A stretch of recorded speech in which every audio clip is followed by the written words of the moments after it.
Telangana state council of higher education Hyderabad department of technical education TSEAMCET 2023 BiPC stream వారికి detail notification విడుదలైంది. BiPC ఎవరైతే pharmacy, PharmD, paramedical engineering, biomedical engineering and biotechnology కోర్సుల్లో admission పొందాలనుకుంటున్నారో EAMCET ద్వారా వారికి BiPC stream వారికి notification విడుదల చేయడం జరిగింది. ఎవరైతే TSEAMCET బైపీసీ స్ట్రీమ్లో 45% ఓసీ అండ్ అదర్స్ 40% సబ్జెక్ట్లో లేదా ఇంటర్మీడియట్లో పాస్ అవుతారో వాళ్ళు దీనికి ఎలిజిబుల్. దీనికి కౌన్సిలింగ్ షెడ్యూల్ వచ్చేసి ఫస్ట్ ఫేజ్లో సెప్టెంబర్ 2 అంటే రేపు సెప్టెంబర్ 2 9వ నెల 2023 నుంచి స్టార్ట్. మళ్ళీ 3 వరకు ఎండ్ అంటే self online filling plus payment slot booking 2వ తారీఖు నుంచి 3వ తారీఖు వరకు సెప్టెంబర్ 2 నుంచి 3. సర్టిఫికేట్ వెరిఫికేషన్ వచ్చేసి ఆల్రెడీ స్లాట్ బుకింగ్ చేసుకున్నవారు అయితే 4వ తారీఖు నుంచి సెప్టెంబర్ 4 నుంచి 5వ తారీఖు వరకు చేసుకోవచ్చు. వెబ్ ఆప్షన్ పెట్టుకోవడానికి ఆఫ్టర్ సర్టిఫికేట్ వెరిఫికేషన్ తర్వాత ఆప్షన్స్కి 4 నుంచి 7వ తారీఖు వరకు సెప్టెంబర్ 4 నుంచి 7వ తారీఖు వరకు. ఫ్రీజింగ్ ఆప్షన్స్ వచ్చేసి మనం ఆప్షన్స్ మార్చుకోవడం లేదా ఏదైనా మనం చేంజ్ చేసుకోవడానికి మళ్ళీ అదే సెప్టెంబర్ 7 వరకే డేటు.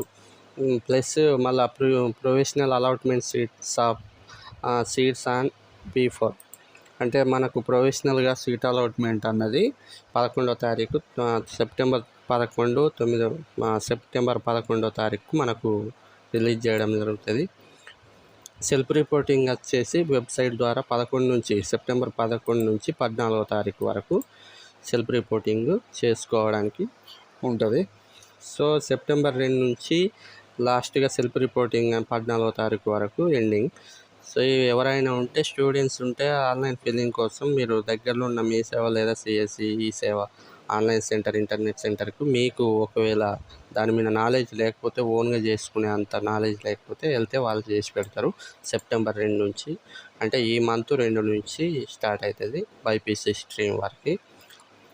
సో ఇలా ఫైనల్ ఫేజ్ వచ్చేసి మళ్ళీ online filling and slot booking fees payment మళ్ళీ స్టార్టింగ్ అనేది 17వ తారీఖు నుంచి ఈ మంత్లో సెప్టెంబర్ 17వ తారీఖు నుంచి. సర్టిఫికెట్ వెరిఫికేషన్ వచ్చేసి ఆల్రెడీ స్లాట్ బుకింగ్ చేసుకున్న వారైతే ఆ డేట్ లోపు వాళ్ళకి వెరిఫికేషన్ వచ్చేసి 18వ తారీఖు ఉంటుంది.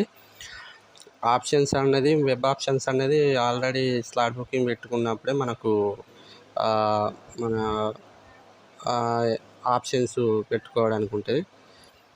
ఫ్రీజింగ్ ఆప్షన్స్ వచ్చేసి 19వ తారీఖు సెప్టెంబర్ 19.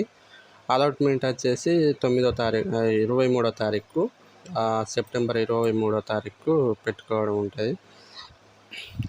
సెల్ఫ్ రిపోర్టింగ్ వచ్చేసి 23వ తారీఖు సెప్టెంబర్ 23వ తారీఖు వరకు ఉంటుంది. కాలేజీలో రిపోర్ట్ చేయడానికి 26వ తారీఖు వరకు లాస్ట్ డేటు. ఎస్టీ రిజర్వేషన్ వచ్చేసి ఇందులో చూసుకుంటే as per the guidelines issue GOMS number 33 tribal welfare department dated 30/9/2020 ప్రకారం 10% reservation scheduled tribes and educational institution shall apply. అంటే ఎస్టీ రిజర్వేషన్ 10% ఇందులో ఉంటుంది. సర్టిఫికెట్ వెరిఫికేషన్ అప్పుడు స్టూడెంట్స్ తీసుకెళ్లాల్సిన డాక్యుమెంట్స్ ఏంటి అంటే ఆల్ ఒరిజినల్ సర్టిఫికెట్స్ అన్ని మీ దగ్గర ఉన్న ప్రతి ఒక్క సర్టిఫికెట్స్ అన్ని 2 సెట్లు తీసుకొని జిరాక్సులు తీసుకొని ప్లస్ దాని ఒరిజినల్స్ కూడా కొంటుపోవాల్సి ఉంటుంది. ఒకటి TSEAMCET rank card, TSEAMCET hall ticket, Aadhaar card, SSC మేమో లేదా దానికి సంబంధించిన marks memo,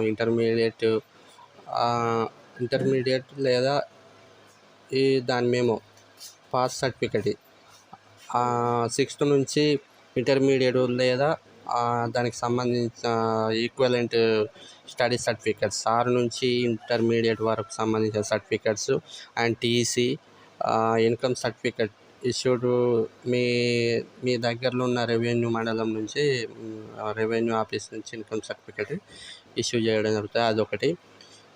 TSEAMCET economical weaker section certificate issued by tahsildar office tahsildar. ఇట్లా ఉంటే మీకు ఈడబ్ల్యూఎస్ ఉంటేనేమో తీసుకెళ్ళచ్చు, లేకపోతే లేదు. Caste certificate issued by competent authority, అంటే ఇది ఎంఆర్ఓ గారి నుంచే వస్తుంది. మనం రెవెన్యూ ఆఫీస్లో మీ సేవలు అప్లై చేసుకుంటే మనకి ఇస్తారు. సో ముందుగానే అప్లై చేసి పెట్టుకోండి. క్యాస్ట్ ఇన్కమ్ సర్టిఫికేట్స్ అనేది, రెసిడెన్సీ సర్టిఫికేట్ కూడా అప్లై చేసుకొని పెట్టుకోవాలి. మీకు పూర్తి వివరాలు కావాలంటే కింద కామెంట్ సెక్షన్లో కామెంట్ చేయండి, మీకు నేను రిప్లై ఇస్తా. Okay friends.